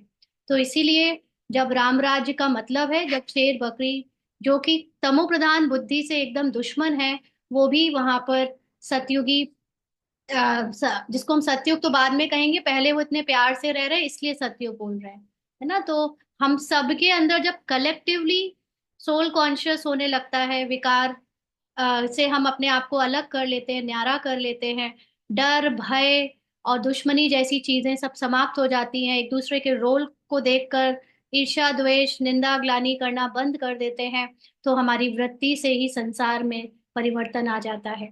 तो इसलिए राम राज्य में दिखाते हैं कि शेर बकरी भी एक घाट में पानी पीते हैं। यहाँ तो देखो घर घर में कितना झगड़ा है, और ये भी क्यों है? क्योंकि हम अभी तमो प्रधान बुद्धि से देख रहे हैं। तो ये बुद्धि बाबा पहले हमारी तमो प्रधानता की एक्सट्रीम तक ले जाता है। जैसे हमने भी कुछ दिन पहले समझा था ना, कि ज्ञान में आने के बाद ही हमको बुराइयां ज्यादा दिखना शुरू हुई। पहले हम लोगों को इतनी बुराइयां नहीं दिखती थी। जब से ज्ञान में आए तो बुद्धि में इतना डाला गया कि विकार विकार ये है, एक गंदगी है, बुराई है, यहाँ ये है वो है, तो और देखना शुरू कर दिया। माना जब क्योंकि एक सोल, एक आत्मा अपनी सारी जर्नी से गुजरती है, सतो प्रधान से तमो प्रधानता तक जाती है। तो जो थोड़ी बहुत तमो गुण की प्रधानता बच गई थी, वो ज्ञान में आने के बाद और दिखा दी बाबा ने। तभी कहते हैं ना, जब हम लोग ज्ञान में आते हैं, तो और भी परीक्षाएं आने लगती हैं। वो परीक्षाएं हमारी बुद्धि को एक्सट्रीम तमो प्रधानता तक पहले ले जाती हैं, और फिर उसके बाद परिवर्तन शुरू होता है। तो इसीलिए जो इतना हम लोगों ने, दूसरे अज्ञानियों से आप बात करो कि दुनिया में कितना दुख है, अशांति, कहेंगे कहाँ है, तुम लोगों को जबरदस्ती दिखता है। तुम लोग ब्रह्मा कुमार कुमारी को ज्यादा ही विनाश और बुराइयां देखते हो। और एक्चुअली में हम ही लोग दूसरों को बताते हैं, जबकि सब जगह बुराइयां हैं, सब जगह पाप है, सब जगह गलत हो रहा है। तो ये हमारी बुद्धि ही उसको क्रिएट कर रही है। वो लोग इतना नहीं सोचते, उनकी बुद्धि इतनी तमो प्रधान नहीं हुई है। पहले हमारी बुद्धि में ही तमो प्रधानता एक्सट्रीम में गई, और फिर हम अब सतो प्रधानता के लिए अब वापस यू टर्न ले रहे हैं। तो उसी से फिर ये परिवर्तन बाहर भी आने लगता है। तो बाबा कहते हैं, नेशन नेशन का झगड़ा आपस में ही फूट पड़ती है, अनेक मतें हैं। अभी तुम जानते हो, हम सबने अनेक बार बाप से वर्षा लिया है, माना ये नॉलेज ली है ट्रुथ की, और फिर गवाया भी है, अपने सोल कॉन्शियस स्टेज को गवाया है। अर्थात रावण पर जीत पाते हैं और फिर हारते हैं, ये खेल ही ऐसा है। तो एक बाप की श्रीमत पर हम विश्व के मालिक बन जाते हैं, इसलिए उनको ऊंच ते ऊंच भगवान कहा जाता है। सर्व का दुख हरता सुख करता कहा जाता है। अभी तुमको सुख का रास्ता बता रहे हैं। तुम बच्चे आपस में चीर खंड होने चाहिए। तो हम बच्चों को ये पता होना चाहिए कि जो भी है यहाँ पर अपने रोल में एक्यूरेट रोल प्ले कर रहा है, भगवान को पता है वो क्या प्ले कर रहा है। ये सोचकर, जैसे कल भी समझा, कि हम ठेकेदार ना बने, दूसरों को गलत समझकर उनके पार्ट में जो है विरोध करने के, वो भी ड्रामा है। अगर विरोध कोई कर रहा है, अगर कोई लड़ रहा है, तो ये भी ड्रामा में ही फिक्स स्क्रिप्ट के अकॉर्डिंग ही लड़ रहा है, उसमें भी कोई बड़ी बात नहीं है।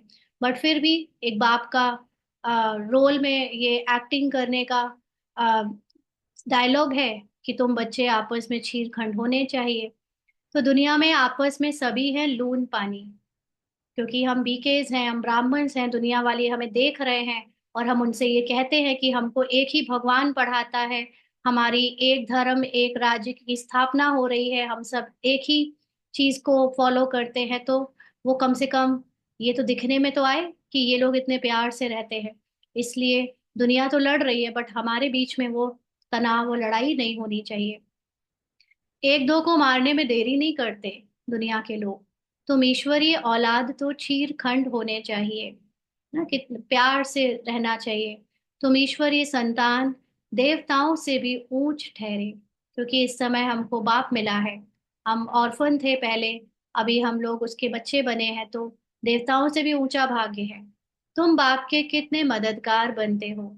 ये नॉलेज हमको जितना समझ आती जाती है, इस नॉलेज से ही हम अपनी दृष्टि को बदलकर बाबा को सतयुग लाने में मदद देते हैं। पुरुषोत्तम बनाने के मददगार हो, तो यह दिल में आना चाहिए, हम पुरुषोत्तम हैं। तो हमारे में वह दैवी गुण क्या है? आसुरी गुण है तो फिर बाप का बच्चा तो कहला ना सके। इसीलिए कहा जाता है सदगुरु का निंदक ठौर ना पाए। इसीलिए जो भी भले यहाँ क्रिटिसाइज, विरोध करना या लड़ने झगड़ने का पार्ट प्ले करते हैं, वो पार्ट जब तक अगर थोड़ा बहुत पुराना स्वभाव संस्कार कभी कभी इमर्ज हुआ, वो अलग बात है। बट जो कंटिन्यूअसली यहाँ पर विरोध करने वाले बच्चे हैं, कंटिन्यूअसली किसी ना किसी से झगड़ने लड़ने वाले बच्चे हैं, वो ज्यादा दिन तक ठहर नहीं पाते, चाहे वो कितना, चाहे समर्पित हो चाहे नॉन समर्पित वाले हों, है ना। इसलिए सदगुरु का मतलब जिसने अपने सत्य को नहीं जिया, जो अपने सत्य तक नहीं पहुंचा, ड्रामा के रोल में ही फंसा पड़ा है, तो वो बाबा की निंदा करा रहा है। इसलिए वो बहुत दिन तक यहाँ ठहर नहीं सकता। भले ही बड़ी बड़ी सेवाएं करे, बड़ा बड़ा नाम हो, सब कुछ, बट वो एक ना एक दिन अपनी सोल, मतलब सोल कॉन्शियस बना ही नहीं पाएगा अपनी वो। यही होता है ठहर ना पाए ना। अल्टीमेटली हम यहाँ पे अगर स्टूडेंट हैं, और स्टूडेंट्स अगर किसी यूनिवर्सिटी या स्कूल कॉलेज से फाइनल डिग्री लेकर पास ना हुए, तो फिर उनको यही कहा जाएगा कि वो आ, ठहर नहीं पा पाए यहाँ। तो यहाँ पर भी ऐसे ही है, जो सोल कॉन्शियस नहीं बन पाए, माना फेल हो गए, तो यह कलयुगी गुरु फिर अपने लिए कहकर मनुष्यों को डरा देते हैं। गुरु लोग क्या कहते हैं, अगर तुमने मेरी बात नहीं मानी तो तुम्हारे साथ ऐसा हो जाएगा, वैसा हो जाएगा। तो जो उनके फॉलोवर या भक्त होते हैं बेचारे डर डर कर गुरुओं की सही गलत हर बात को मानते रहते हैं। तो बाप बच्चों को समझाते हैं ना। यहाँ पर भी कई बार हम लोग देखते हैं कि बाबा के घर में भी डरा कर काम किया जाता है। लेकिन हमें समझना है कि भगवान भगवान इसलिए है क्योंकि भगवान फ्री विल देता है। भगवान पूर्ण स्वतंत्रता देता है हमको कि हम कुछ करें या ना करें। अगर हम डरा कर किसी से कुछ कराते हैं, वो ड्रामा अनुसार हो रहा है, लेकिन डरा कर करने से परिवर्तन संपूर्ण नहीं होता। जो चीज अपनी मर्जी से अपने पुरुषार्थ से होती है, वो डरा कर कराने का कोई फायदा नहीं, क्योंकि वो कलयुगी तरीका है, वो तमो प्रधान तरीका है किसी को डरा कर कुछ कराना।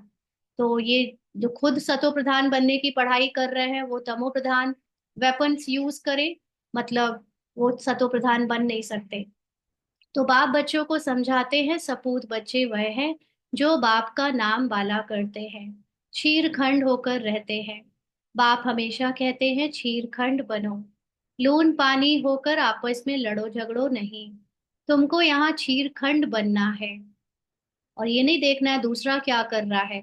हमें हमें बनना है, हमें अपने को ऊपर पहुंचाना है, हमें उन्नति करनी है। इसलिए मुझे अपने आप को बचा कर रखना है, बाकी दूसरों से उलझना नहीं है। दूसरा उलझे तो हमें अपने आप को न्यारा कर लेना है। आपस में बहुत लव चाहिए, क्योंकि तुम ईश्वरीय औलाद हो ना। ईश्वर मोस्ट लवली है, तब तो उनको सभी याद करते हैं ना। भगवान इतना लवली है कि भगवान कभी किसी पर कुछ भी थोपता नहीं है, इसीलिए वो लवली है। तो जो सच में भगवान जैसे बनने वाले बच्चे होते हैं, वो भी कभी किसी पर कुछ थोपते नहीं है। यहाँ पुरुषार्थ में, सेवाओं में भी हमें चाहे कहीं का कितना बड़ा कोई इंचार्ज बनाए या सेवा का निमित्त बनाए, हम थोपते नहीं है। जो बाबा के समान पुरुषार्थ कर रहा है वो कभी किसी को थोपेगा नहीं कुछ भी। वो पूरी चॉइस देता है, जैसे बाबा पूरा चॉइस देते हैं, तुम्हें जो करना है करो, मैंने बता दिया इसका ये प्रभाव है, उसका वो प्रभाव है, तुम्हारे हाथों में। तब सब उससे इतना प्यार करते हैं। तो ऐसे ही यहाँ पर जो ऐसा पुरुषार्थ करेगा तो उससे सब प्यार करेंगे। तो तुम्हारा आपस में बहुत प्यार होना चाहिए। तो ऐसा हमारा लौकिक में भी और अलौकिक दोनों दोनों लाइफ में होना चाहिए ना। अगर हम लौकिक लाइफ में किसी के निमित्त पेरेंट्स या कोई गार्जियंस या रिलेटिव कुछ भी बने हैं, तो हमें एक दूसरे पर कुछ थोपना नहीं चाहिए। ना पति को पत्नी पर, ना पत्नी को पति पर, ना बच्चों पर, ना बच्चों के माँ बाप, मतलब कोई किसी पर कुछ थोपे नहीं।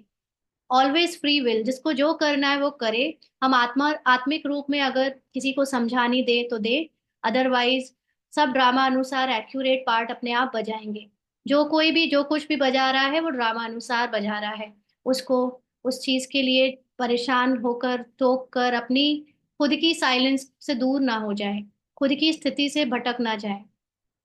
तो बाबा कहते जो तुम्हारा आपस में बहुत प्यार होना चाहिए, नहीं तो बाप की इज्जत गवाते हो। ईश्वर के बच्चे आपस में लून पानी कैसे हो सकते हैं, फिर पद कैसे पा सकेंगे। बाप समझाते हैं आपस में छीर खंड होकर रहो, यानी एडजस्टमेंट के साथ भी रहना है। अभी परसों बाबा ने बहुत सुंदर बोला था ना स्लोगन में, कि एडजस्टमेंट की शक्ति आपको पास विद ऑनर करा देती है। तो जैसी परिस्थिति जो भी हो, जो कुछ भी कोई कर रहा हो, बस आप अपने को अगर एडजस्ट करते करते चलो हर एक के व्यवहार के साथ, हर एक बाहर की परिस्थिति के साथ या अपनी प्रकृति की परिस्थिति के साथ, तो आपकी यही एडजस्टमेंट करने के गुण आपको पास विद ऑनर करा देंगे, माना आपको अचल अडोल बना देंगे हमेशा के लिए। क्योंकि एडजस्टमेंट की पावर बहुत बड़ी पावर है। तो बाबा कहते हैं लून पानी होंगे तो कुछ भी धारणा नहीं होगी। अगर लड़ते ही रहेंगे, लड़ेंगे क्यों? क्योंकि रोल कॉन्शियस है, तो फिर कभी सोल कॉन्शियस बन ही नहीं पाएंगे। ब्राह्मण और बीके बनने के बाद भी बाहर वालों के जैसे रह जाएंगे। अगर बाप के डायरेक्शन पर नहीं चलेंगे तो फिर ऊंच पद कैसे पाएंगे। देह अभिमान में आने से ही फिर आपस में लड़ते हैं। देही अभिमानी हो तो कुछ भी खिटपिट ना हो। क्योंकि जो देही या आत्माभिमानी है वो जानता है कि हर एक अपने अपने ड्रामा अनुसार सेवा कर रहा है रोल में। जो कुछ भी अच्छा बुरा है वो उसको पहले से ड्रामा में फिक्स मिला है कि मेरा कोई बहुत अच्छा करना मेरी विशेषता नहीं है, किसी का कुछ बुरा करना उसकी कमी नहीं है। ये तो ड्रामा में उसको मिला है इसलिए वो वैसे कर रहा है। तो कभी कोई आपस में एक दूसरे के रोल को देखकर ईर्ष्या ना करे, लड़ाई ना करे। ईश्वर बाप मिला है तो फिर दैवी गुण भी धारण करने हैं। आत्मा को बाप जैसा बनना है, अंडरलाइन जैसा भगवान वैसा मुझे बनना है। भगवान कैसे सोचता है, कैसे देखता है संसार को, वैसे ही मुझे सोचना है, मुझे देखना है संसार को। वैसे ही निराकार निर्विकार निरहंकारी होकर रहना है, तब मैं जाकर अपनी संपूर्णता का अनुभव कर पाऊंगी। तो जैसे बाप में पवित्रता सुख प्रेम आदि सब है, तुमको भी बनना है। तो बनने के लिए हमें पहले विश्वास करना पड़ेगा कि हम हैं ही वो। तब जाकर हमारे रोल्स में परिवर्तन आएगा। नहीं तो ऊंच पद पा नहीं सकते। पढ़कर बाप से ऊंच वर्षा पाना है। बहुतों का जो कल्याण करते हैं वही राजा रानी बन सकते हैं। बाकी दास दासियां जाकर बनेंगे।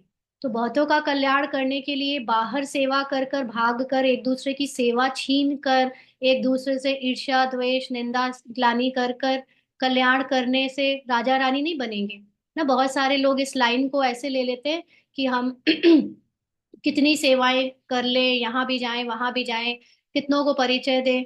ये कल्याण करने की बात नहीं होती। कल्याण खुद का करना है। स्वयं का कल्याण करना माना जितना ज्यादा हम स्वयं आत्माभिमानी बनते जाएंगे, हमारी खुद की आत्माभिमानी स्टेज से औरों की सेवा होती जाएगी। कैसे? क्योंकि मेरी तमो प्रधान बुद्धि जब सतो प्रधान बुद्धि बन जाएगी, तो मेरे ही द्वारा ये संसार जो तमो प्रधान रचित है वो सतो प्रधान रचित हो जाएगा। और उसी से मैं राजा रानी बन सकती हूँ। और अगर मैं ये सोचूं कि दूसरों को सिर्फ संदेश देने से ही कल्याण होता है और मैं राजा रानी बन जाऊंगी, तो यह अज्ञानता है ना। तो अगर ऐसे होता तो ब्रह्मा बाबा भी भाग भाग के लोगों को परिचय दे रहे होते और मम्मा भी भाग भाग के प्रदर्शनियां समझा रही होती। दोनों ने ऐसी सेवा नहीं करी है, दूसरों ने करी, बट उन्होंने अपने को खुद को परिवर्तन करने का पुरुषार्थ किया, और उन्होंने खुद के परिवर्तन से विश्व की सबसे ऊंची पद को पाया, महाराजा महारानी के। तो बाबा कहते बाकी दास दासियां जाकर बनेंगे, क्योंकि देखा जाए तो महाराजा महारानी खुद मेहनत नहीं करते, उनके बाद में आने वाले मेहनत करते हैं ना। तो अगर हमने खुद को आत्माभिमानी नहीं बनाया, तो जितने भी लोगों को परिचय दिया है वो आत्माभिमानी होने वालों के दास दासियां बनेंगे, हमारे नहीं। जो आत्माभिमानी बनकर पुरुषार्थ करके आगे निकल गए उनके दास दासी बनेंगे, और हम खुद भी उनके जाकर दास दासी बनेंगे। वैसे ये सब रोल में है। सतयुग में दास दासी होने का कोई भान नहीं होता, ना महाराजा महारानी होने का कोई भान होता है। ये तो अभी तमो प्रधान बुद्धि दास दासी और राजा रानी के भेदभाव में फंसी है। इसलिए बाबा उस बुद्धि का यूज करके हमको इस तरह से समझा रहा है, ताकि हम पुरुषार्थ करने में लग जाए। ये डरा के बात कर रहा है, अदरवाइज सतयुगी बुद्धि डराती नहीं है। ये तमोगुणी बुद्धि को डराने के सिवा पुरुषार्थ में आगे बढ़ाया नहीं जा सकता, इसलिए डराता है बाबा। समझ तो सकते हैं ना कौन कौन क्या बनेंगे, पढ़ने वाले खुद भी समझ सकते हैं। इस हिसाब से हम बाबा का क्या नाम निकालेंगे। ईश्वर के बच्चे तो मोस्ट लवली होने चाहिए, जो कोई भी देख खुश हो जाए। बाबा को भी मीठे वह लगेंगे। पहले घर को तो सुधारो, पहले घर को फिर दूसरों को सुधारना है। तो घर में क्या आ जाता है, पहले हम अपने को सुधारें। अपने को सुधारने से लौकिक में सबको सुधार अपने आप सुधार आ जाएगा, क्योंकि हम उनको उनसे अब डिस्टर्ब होंगे ही नहीं, हमें उनके पार्ट से प्रॉब्लम होगी नहीं। क्योंकि बाबा ने सिखा दिया है कि अच्छा बुरा, निंदा स्तुति, यश अपयश सब में समान रहना है। तो अगर कोई घर में प्यार कर रहा है तो भी अच्छा, नफरत कर रहा है तो भी अच्छा। जब हम इतना सबको स्वीकार कर लेंगे तो घर वाले अपने आप सुधर जाएंगे, और जब घर वाले सुधरेंगे तब बाहर संसार सुधर जाएगा। और चल पड़े हम सीधे संसार को सुधारने के लिए, खुद को भी नहीं सुधारा, घर वालों को भी नहीं कोई एग्जाम्पल दिया ऐसा सुधरने का। तो बाबा कहते हैं गृहस्थ व्यवहार में कमल फूल समान पवित्र और क्षीरखंड होकर रहो।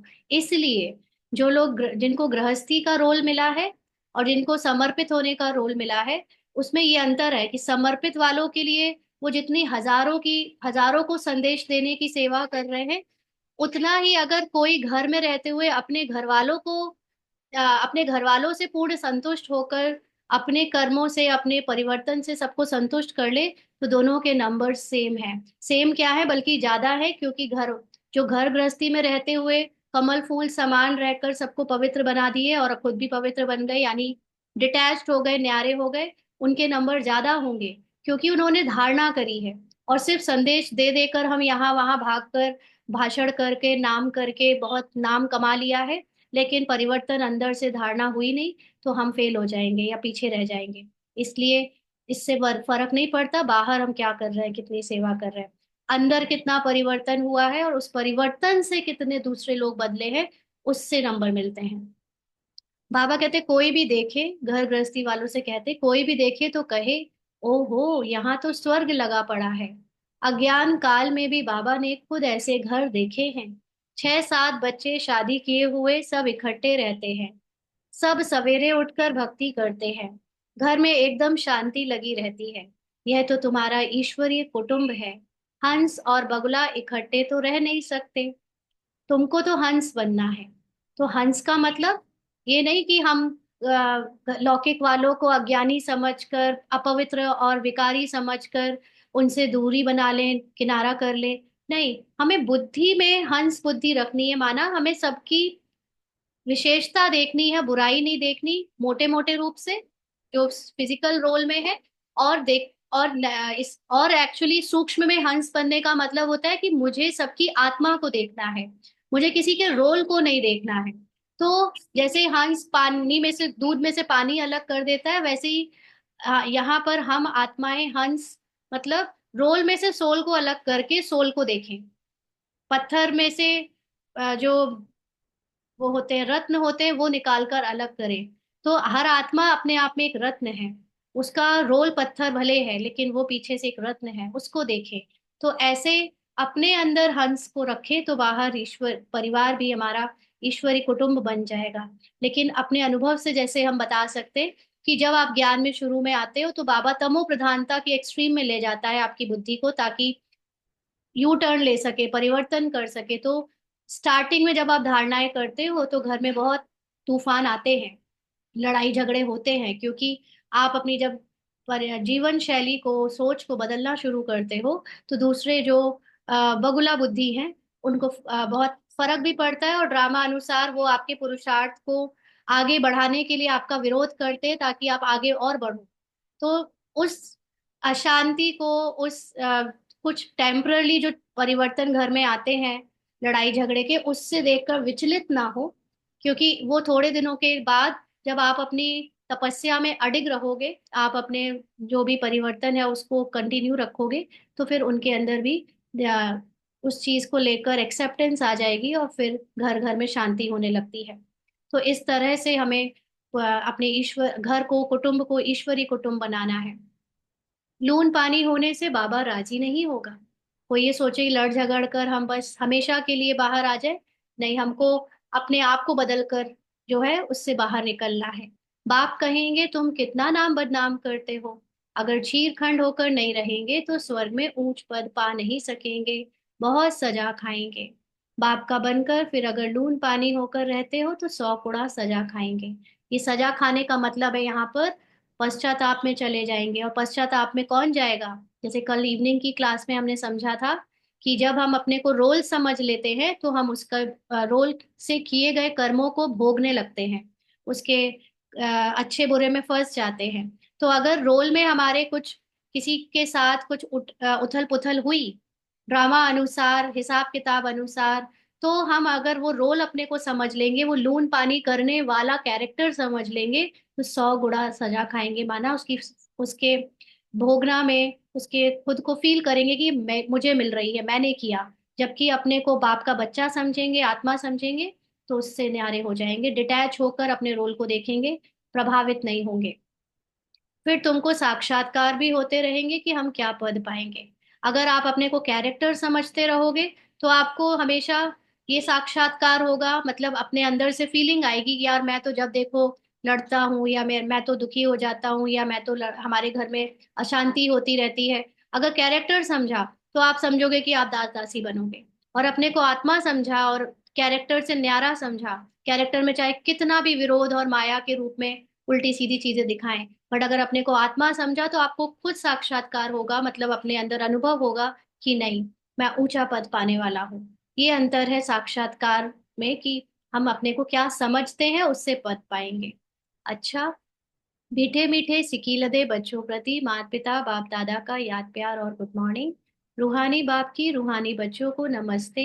हम रूहानी बच्चों की रूहानी बाप दादा को याद प्यार, गुड मॉर्निंग और नमस्ते बाबा। शुक्रिया, थैंक यू बाबा। धारणा के लिए मुख्य सार।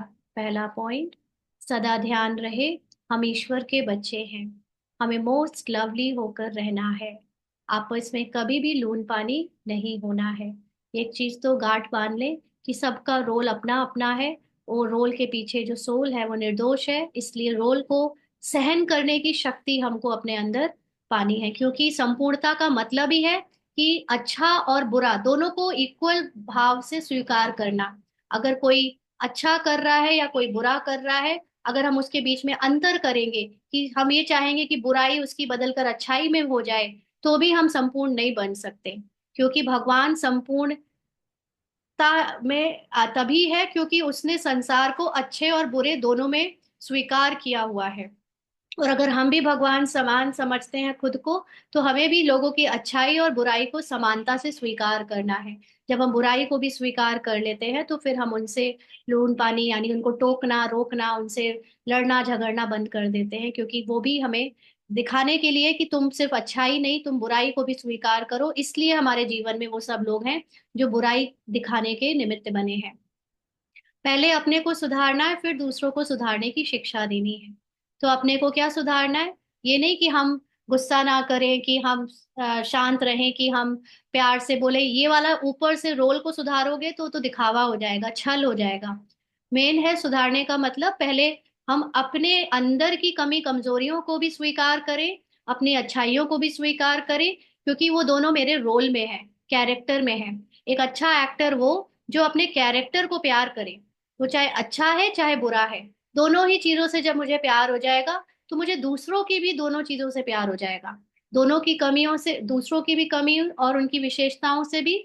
और तब मैं जैसे अपने को माफ कर देती हूँ, अपने से प्रभावित नहीं होती हूँ कैरेक्टर से, वैसे मैं दूसरों के कैरेक्टर से भी प्रभावित नहीं होंगी। और उसके बाद फिर मैं जब शिक्षा दूंगी, तो दूसरे वाले पर असर पड़ेगा, क्योंकि वो देखेगा कि ये प्रभावित होकर या जोर जबरदस्ती से मुझको नहीं समझा रहे हैं, लेकिन वो मुझे पूरी चॉइस दे रहे हैं। सलाह देने के बाद वो मुझे भगवान के जैसी पूरी फ्री विल दे रहे हैं कि तुम्हें जो करना है वो करो, बट ऐसे होता है, ऐसे ऐसे करने से ऐसे होता है। तो उसको उससे शक्ति मिलेगी, आपकी काइंडनेस की वाइब्रेशन जाएंगी। तो वो सोचेगा आज नहीं तो कल उसके रोल में परिवर्तन आ जाएगा। और नहीं भी आया तो भी हम उसको स्वीकार करते हैं, क्योंकि ये ड्रामा है, एक्टिंग है। सबको सब कुछ करने का पूरा हक है, क्योंकि रोल में उसे वही मिला है। दूसरा है, जैसे बाप में पवित्रता, सुख, प्रेम आदि सब गुण है, ऐसे बाप समान बनना है ना। ऐसा कोई कर्म नहीं करना है जो सदगुरु का निंदक बने। अपनी चलन से बाप का नाम बाला करना है। तो बाबा में पवित्रता का मतलब क्या है? बाबा कभी भी रोल से किसी को नहीं देखता, बाबा ड्रामा से किसी को नहीं देखता, बाबा सबकी आत्मा को देखता है। और आत्मा सबकी सतो प्रधान है, इसीलिए वो सब हमेशा सुख, प्रेम आदि गुणों से भरा रहता है। और हमें भी वैसा ही बनना है। तो कोई कर्म ऐसा ना हो जो हम रोल को देखें और उससे हम प्रभावित होकर निंदा कराएं बाबा की, और चलन से ये दूसरों को दिखाएं कि हम तो बाकी मनुष्यों की तरह अज्ञानी हैं, है ना। अपने को आत्मा समझना माना बाप का बच्चा प्रूफ करना। वरदान है, बाप और प्राप्ति की स्मृति से सदा हिम्मत उल्लास में रहने वाले, एक रस अचल भव। बाप और प्राप्ति की स्मृति से सदा हिम्मत उल्लास में रहने वाले, एक रस अचल भव। बाप द्वारा जन्म से ही जो प्राप्तियां हुई हैं उनकी लिस्ट सदा सामने रखो। जब अटल जब प्राप्ति अटल और अचल है, क्या है प्राप्ति बाबा से? मेन बात तो प्राप्ति है बाबा से ज्ञान की, है ना। और ये ज्ञान अटल और अचल है। बाबा ने जो बोला है वो टल नहीं सकता। बाबा ने जो बोला है वो आपको वो उसको बदल नहीं सकते। तो वो अटल और अचल है। तो हिम्मत और उल्लास भी अचल होना चाहिए। जब बाबा ने बता दिया कि तुम हो ही भावी देवी देवता, तुम हो ही संपूर्ण संपन्न, तो फिर हमारी हिम्मत और उल्लास में परिवर्तन नहीं होना चाहिए। अचल के बजाय यदि मन कभी चंचल हो जाता है, वह स्थिति चंचलता में आ जाती है, तो इसका कारण है कि बाप और प्राप्ति को सदा सामने नहीं रखते। तो मन तो चंचल होता है ड्रामा अनुसार, लेकिन जो हमारी स्थिति है सत्य की, अगर वो भी मन को देखकर चंचलता में आ जाती है, तो माना हमने अपने बाबा के ज्ञान से और उसकी जो ज्ञान से प्राप्ति हुई है अचल स्थिति की, उसको हमने अपने सामने नहीं रखा, याद नहीं रखा। तो सर्व प्राप्तियों का अनुभव सदा सामने व स्मृति में रहे, तो सब विघ्न खत्म हो जाएंगे। सदा नया उमंग, नया उल्लास रहेगा। स्थिति एक रस और अचल रहेगी। स्लोगन है, किसी भी प्रकार की सेवा में सदा संतुष्ट रहना ही अच्छे मार्क्स लेना है ना। कल कोई क्लास आ रही थी, कल या परसों, कि मम्मा, दादी जानकी और भोली दादी जो थी, भंडारे में थी शायद वो। हाँ, उनके बाबा ने कहा ये लोग संपूर्णता की तरफ पहुंच रहे हैं। जबकि भोली दादी कभी डायरेक्ट मुरली नहीं सुनती थी, वो हमेशा भंडारे में रहती थी, सबके खाने की सेवा उनको प्रोवाइड करती थी, खाना प्रोवाइड करती थी। तो हमेशा उन्होंने इनडायरेक्टली मुरली स्पीकर में सुनी, कभी पढ़ी। और पुरुषार्थ भी उनका खाना बनाते बनाते हुआ। कोई अलग से बैठकर योग करने का टाइम ऐसे नहीं पाती थी। और दादी जानकी ने पढ़ाई को 10-10 बार मुरली पढ़ना सुनना, और बाबा की हर बात को मानकर उन्होंने पुरुषार्थ किया। दोनों के मार्क्स ऑलमोस्ट इक्वल, है ना, दोनों संपूर्णता की तरफ थी। तो इसी तरह हमें चाहे घर गृहस्थी में संभालने की सेवा मिले, चाहे हमें सेंटर की सेवा मिले, चाहे हमें कोई सेवा ना मिले, जो भी है, हमें संतुष्ट रहना है। क्योंकि संतुष्टता आत्मा का स्वधर्म है। जितना हम संतुष्ट रहते हैं उतना हम आत्मा में टिके होते हैं, आत्मा के स्वधर्म में टिके होते हैं। और जो आत्मा के स्वधर्म में टिका होता है वही अच्छे मार्क्स लेता है। रोल को देखकर अशांत होना, असंतुष्ट होना, इच्छाएं करके परेशान होना कि मुझे ये मिल जाए, वो मिल जाए, ऐसे करूं वैसे करूं, ये सब तो आत्मा से और भी दूर ले जाता है और कम मार्क्स कर देता है ना। तो सदा संतुष्ट रहने से हम इजिली सोल कॉन्शियस बन पाते हैं, क्योंकि फिर व्यर्थ नहीं चलता, वेस्ट थॉट्स नहीं चलते, तो बाबा से योग हमेशा लगा रहता है। आज के अव्यक्त इशारे हैं। आप ब्राह्मण बच्चे बहुत बहुत रॉयल हो। आपका चेहरा और चलन दोनों ही सत्यता की सभ्यता अनुभव कराएं। वैसे भी रॉयल आत्माओं को सभ्यता की देवी कहा जाता है। उनका बोलना, देखना, चलना, खाना पीना, उठना बैठना, हर कर्म में सभ्यता, सत्यता स्वतः ही दिखाई देती है। ऐसे नहीं कि मैं तो सत्य को सिद्ध कर रहा हूँ और सभ्यता हो ही नहीं, तो यह राइट नहीं है ना। हम लोग आजकल देखते हैं कि बहुत सारी बहस की जाती है शास्त्रों के ऊपर, नॉलेज के ऊपर, सत्यता कहकर उसको सिद्ध करने के लिए बहुत शोर मच रहा है, बहुत चारों तरफ लोग लड़ने में लगे हुए हैं। लेकिन जो सच में सत्य ज्ञान जानता है उसका चेहरा और चलन बहुत रॉयल होगी, क्योंकि उसे पता है मुझे किसी को कुछ प्रूव नहीं करना, मैं खुद उसको जान गया हूँ। वही मेरे लिए सबसे बड़ा सत्यता का उदाहरण है, क्योंकि मेरे परिवर्तन से सब बदल जाएगा। तो उनका चलना फिरना, खाना पीना बहुत सभ्यता से स्वतः ही होता है। तो ऐसे नहीं कि मैंने ज्ञानी हो गया हूँ और मुझे दूसरों को सिद्ध करना है तो मैं उसके लिए जोर जोर से बहस करूं, लड़ाई झगड़ा करूं। ये सभ्यता अगर खुद ही माना आप खुद सत्य में टिके नहीं हो, तो सत्यता में टिककर अपने आप सत्य सिद्ध होने के लिए अपनी पावर से खुद हो जाता है। हमारा टिकना ही सत्य में सत्य को सिद्ध करना है। तो ऐसे हम बच्चे बहुत रॉयल हैं, इसलिए अपनी रॉयल्टी में रहें। दूसरों की तरह हम बहस या उसमें आकर सत्यता को सिद्ध करने के लिए ना, इस ऐसे जंजाल में ना पड़े। ओम शांति। हाँ जी, आज के मुरली के पॉइंट सुनाएंगे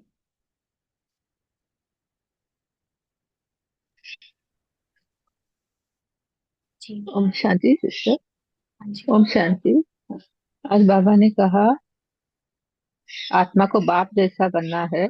जैसे बाप देखते हैं सब हम बच्चों को, हम्म। जो नजर से देखते हैं अपने संपूर्ण, लाइक बाप डिफ्रेंशिएट नहीं करते, हमारे रोल को नहीं देखते हैं, हमें जैसे आत्मा ही देखते हैं, हम बच्चों को भी और आत्माओं को उसी नजर से देखना है। हाँ ओम जी। शांति। ठीक। दीदी, ओम शांति। हाँ जी। हाँ, बोलते अपने सत्य में रहना है, सत्यता में, जैसे सत्य को सिद्ध नहीं करना पड़ता, मतलब सच को बिठोना। तो अपनी आत्मिक स्थिति में भी रहना है ना, अपने सत्य स्वरूप में, ये भी सत्यता ही है ना। हाँ जी। जी। हाँ। और दीदी आपने बोला जो हर एक को एक्टिंग दी, हर एक को रोल दिया है, हम्म। उसी हिसाब से वो कर रहा है।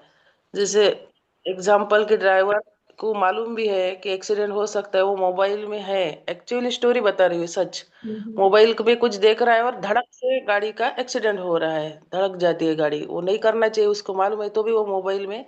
तो हम्म। ये भी रोल में फिर उसको डांटना वगैरह ये नहीं चाहिए थोड़ा, नहीं तो रोल में फिर डांटना डांटना भी उसको। रोल में है ना फिर। हाँ, एक्टिंग तो सब लोग करेंगे ना, सब लोग वो एक्टिंग उसका कर रहे हैं, डांटने वाली एक्टिंग भी आगे। कर रहे हो।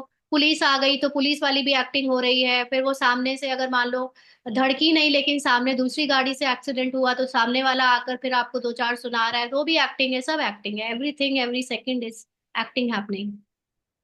Everybody is acting. हाँ हाँ, एक्टिंग तो है, लेकिन उसकी लापरवाही है, और वो मोबाइल में थोड़ा बिजी, और मालूम भी है, तो धड़क रहा है, नुकसान भी हो रहा है, जीवानी बच होते होते बच गई, यानी शरीर की जिसकी भी। हाँ, तो जब तो जो फिर किया, जब जो ये भी एक्टिंग। उसके उसके आगे की भी है, नहीं, वो तो देखो वो दूसरा बंदा है। उसके आगे अगर की भी आप है। उस सीन में हो ना बहन, तो आपने वो, अगर आपके द्वारा या किसी के भी द्वारा जो कुछ हुआ उसको मैं और फुल स्टॉप लगाओ। नहीं, हम ही थे सीन में, कल हमारे साथ ये हादसा हुआ ड्राइवर की हाँ। वजह से। हाँ, तो इसको आप कैसे देख रहे हो अब उसमें आप? फिर हाँ, आप डाटा भी। हाँ, तो कोई बात नहीं, वो भी एक्टिंग की आपने। अर्चना ने करी ना, वो रोल ने, कैरेक्टर ने करी। आत्मा का क्या एक्सीडेंट हो सकता था? आत्मा क्या गाड़ी में बैठी थी? नहीं, गाड़ी का नुकसान हुआ।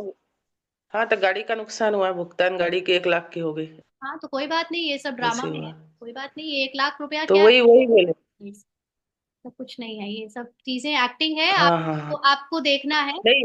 कि आप कितना और जल्दी उस चीजों से निकल सकते हो, है ना। नहीं, इतना असर नहीं हुआ मुझे, ये भी कल्याणकारी लगा दीदी मुझे आत्मा को, क्योंकि मुझे लगा कि इसको भी सीख मिली। पार्ट में जो सब बैठे थे, जी जिसने ड्राइवर भाई आत्मा ने, जैसे उसका बहुत थोड़ा इतना यहीं पे ये आप नहीं है, गलत वो हो गए, ड्राइवर थोड़ा सिस्टर। अलर्ट वाला नहीं है। यहीं पर आप गलत चले गए। आपने जैसे ही ये सोचा कि उसको सीख मिली, मतलब आप बाह्यमुक्ता में चले गए। हम्म। आपने इसको अपने पुरुषार्थ अच्छा। के लिए यूज नहीं किया। आप दूसरों के बारे में कैसे मतलब अगर आप सच में पुरुषार्थ कर रहे हो तो पुरुषार्थ का मतलब है अपने पुरुष के अर्थ में टिकना, अपने को आत्मा देखना और सबकी आत्मा को देखना, ना कि ये सोचना कि उसको सीख मिली कि उसको सीख। ये तो फिर कैरेक्टर में डूबे हुए हो आप कैरेक्टर की बात कर रहे हो, ये पुरुषार्थ नहीं है फिर। जब भी अच्छा, आप दूसरों को देखते हो, उसने दो बार। उसने क्या किया, वो कौन है, ये कौन है, मतलब आपको ह्यूमन दिख रहा है, आपका ह्यूमन माइंड बात कर रहा है अभी। आप सोल कॉन्शियस नहीं हो अभी। नहीं दीदी, नुकसान भी हुआ तो बोलना तो पड़े, उसको तो थोड़ी जल्दी से उसको प्रैक्टिस बोला भी कितने बार, तो भी उस सो कर रहा है, तो थोड़ा अलर्ट हो गए ना सब के भी, इसको रखना नहीं है। ठीक है, चलिए कोई बात नहीं। लक्ष्मी बहन आप हाँ सुनिए। ऐसे बोल। ओम शांति दीदी। आज बाबा ने कहा कि आपस में शीर शीर खंड होकर रहना है, प्रेम से रहना है, नॉन पानी नहीं होना है। और बाबा ने कहा है कि सतो प्रधान जो आत्मा रहती है वो किसी को डराती नहीं है, क्योंकि वो काम क्रोध लोभ मोह किसी भी विकार से मुक्त रहती है। ओम शांति दीदी। ओम ओम शांति दीदी। जी। बाबा ने कहा है बाप समान बनना है, और सुख शांति खुशी में रहना है, जब भी बाप समान बन सकते हैं, जब दूसरों को भी अपने आप को भी बदलें। हम्म। जब पहले अपने आप को बदलें, जब ही दूसरे बदल सकते हैं। हम्म। और पहले अपना परिवार बदलो, जब दूसरे को बदलो। ठीक है, और ममता बहन। अपने आप दूसरे बदल जाएंगे। जब हम्म। आत्मा स्मृति में रहेंगे तो अपने आप दूसरे बदल जाएंगे, चेहरा और चलन देख के, खान पान देख के। ठीक है। हाँ जी। ओम शांति। एक सेकंड, 1 मिनट, आज एक बाबा। चीज में बोलना है। चेहरा देखकर और खान पान देख के लोग नहीं बदलते हैं। लोग आपकी स्मृति और वाइब्रेशन से बदलते हैं। जब आप उनको निरंतर आत्मा के रूप में देखोगे, उनके रोल को नहीं देखोगे, तब वो बदलेंगे, ना कि ये देख के कि हम क्या खा रहे हैं, क्या पी रहे हैं, और चेहरा क्या है। चेहरे का मतलब बाबा ये नहीं है कि चेहरा हमारा चमक गया है कि क्या है। मेन है आपकी वाइब्रेशंस इतनी अलौकिक हो गई हैं, इतनी डिवाइन हो गई हैं, उस डिविनिटी से लोग बदलते हैं। खान पान से बदलते होते तो बल्कि और दूर भाग जाते हैं। हम लोग जो खा रहे हैं पी रहे हैं उसको देखकर तो और ही दूर भाग जाते हैं कि हमें नहीं बनना आपके जैसा ब्रह्मा कुमारी। हाँ जी। हम्म। हाँ। ओम शांति। आज ये बाबा की मुरली से ये समझ में आया कि मुझे हर पल अपने को चेक करना है कि अभी मैंने इस चीज से क्या सीखा। जैसे अभी बहनों ने भी कुछ बात जैसे की, तो अभी मैंने इस चीज से क्या सीखा। मुझे अपने ऊपर ज्यादा अटेंशन देना है। राइट। जब हम अपने ऊपर अटेंशन देंगे तभी हम चेंज हो पाएंगे, राइट। और दूसरे पे देंगे तो हम जब चेंज नहीं हो पाएंगे। और आपको ओम पता है, शांति। शुक्रिया आपको बाबा। जो अब जिस सिस्टर ने अभी डिस्कस किया कि एक्सीडेंट ऐसे हुआ, तो क्या आपने अपने ऊपर उंगली उठाई कि क्या मैं बाबा की याद में थी उतनी देर? और अगर मैं बाबा की याद में थी तो फिर मतलब चलो कैरेक्टर को गुस्सा आया, जो हुआ सो हुआ, जो कहा सो कहा, लेकिन क्या आपने अपनी अचल अडोल अवस्था को याद देखा, चेक किया कि मैं अगर अचल अडोल थी तो क्या मैंने उसको शांति से प्यार से समझाया? अगर बाबा जैसी स्थिति में मैं होती तो मैं क्रोध किए बिना उसको शांति और प्यार से समझाती, क्योंकि वो एक्सीडेंट होना ही उसके लिए एक लर्निंग थी। फिर बोलने की जरूरत ही नहीं थी। कोई चीज किसी ने गलती करी, जैसे छोटे बच्चे कभी गलती कर देते हैं, तो वो गलती ही उनके लिए लर्निंग हो जाती है। फिर उनको अलग से डांटना टोकने से कोई फायदा नहीं, बल्कि वो हमारी स्थिति दिखा रहा है कि हम कितने हिल गए, है ना। तो ये आपको अपने अंदर चेकिंग करने की जगह आप कह रहे हो कि वो सुधर गया, वो उसको वो मिल गया, मतलब आप अभी बहुत कैरेक्टर कॉन्शियस में हो। ठीक है जी, पूनम नहीं से। दीदी, ज्यादा गुस्से से नहीं डांटा, सबने गुस्से से डांटा, हमने थोड़ा प्यार से समझाया उसको। और हमें हलचल बिल्कुल नहीं हुई हमें, वैसे जैसे लगा कि ये कोई नाटक ही हो रहा है, वैसे ड्रामा ही चालू हुआ, कुछ कुछ भी हलचल नहीं आई, कुछ भी फीलिंग नहीं आई। ये हुआ कल। हाँ, बाबा से कनेक्ट थोड़े कम थे। ये भी था, ये भी सही था कि थोड़ा बात कर रहे थे कोई ऐसे, तो बाबा से कनेक्ट कम थे। हाँ, तो और आपने ये भी था अपने दीदी को कि बाबा के घर अपने को जाना नहीं था हमें देखा, तो। उसको ब्लेम किया कि वो मोबाइल देख रहा था। अगर आप बाबा से कनेक्ट होते, आप सतो प्रधान स्थिति में होते, तो वो मोबाइल नहीं हम्म, देखता। क्योंकि हम जब तमो प्रधान चीजें करते हैं तो संसार वाले तमो प्रधान पार्ट प्ले करते हैं। हम जब सतो प्रधान स्थिति में होते हैं तो संसार वाले भी सतो प्रधान पार्ट प्ले करते हैं। वही बंदा जो दूसरों के लिए दुश्मन हो सकता है, अगर वो आप सतो प्रधान स्थिति में हो, तो वो आपके सामने इतना प्यारा बन जाएगा, इतना काइंड हो जाएगा, इतना सॉफ्ट हो जाएगा, कोई गलती नहीं करेगा। दुनिया में हर कोई जो कुछ भी कर रहा है वो बिकॉज ऑफ मी। मेरा माइंड कैसा है उस समय, सतो प्रधान या तमो प्रधान। इसलिए ब्लेम हमेशा खुद को करना है, खुद को देखना है। मेरे माइंड में क्या चला उसको देख। वो भी देखा जी। और ये भी था हमें कि सेंटर से होके जाना था, जैसे निकले ना बाहर गांव से, तो ये लोग नहीं, देर होगी, ऐसे होगा वैसा होगा, चलिए क्योंकि बेटा ममता पार्ट में। सिस्टर, आप सुनाइए। ओम शांति दीदी। बाबा ने कहा है कि ये बना बनाया खेल है, और बाबा ने ये भी कहा है कि आपस में लून पानी होते हैं, तो बाप समान बनना है, तो हमें समाने की शक्ति और सहन शक्ति ही बढ़ाना है, और साक्षी दृष्टा बन के रहना है, एक बाप के साथ बैठ के खेल ही देखना। यही मुझे दिख रहा है अभी पूरा। ड्रामा में हम लोग बार बार घुसते हैं और दुख पाते हैं और फिर लौटते हैं, यही खेल चल रहा है। हाँ, तो बाहर अभी ये घुसिए, पार्ट में वो घुसना चलेगा, ही वो नहीं है। कोई बात नहीं। आपके हाथों में नहीं हम्म। पार्ट में घुसना और निकलना। ये तो अच्छे से जी समझ दीदी। लीजिए, जब पार्ट में जी घुसना दीदी। होगा आप घुस जाओगे, आपके हाथ में बिल्कुल नहीं है। क्योंकि लेकिन हम पार्ट कितने को, जल्दी बाहर निकलते हैं, हाँ उसमें नहीं, ही हमारी बाहर जीत है ना निकलते दीदी। हैं, ये भी आपके हाथ में नहीं। अच्छा, ठीक है। ये दोनों चीजें होते हुए जी बस दीदी। आपके हाथ में क्या है कि आप ये ऑब्जर्व कर सकते हो कि मैं पार्ट में घुस रहा हूँ। क्योंकि एक अच्छा हाँ एक्टर जी, पार्ट में बिल्कुल। जब जब तक वो कैरेक्टर में घुसे ना, वो अच्छी एक्टिंग कर नहीं सकता।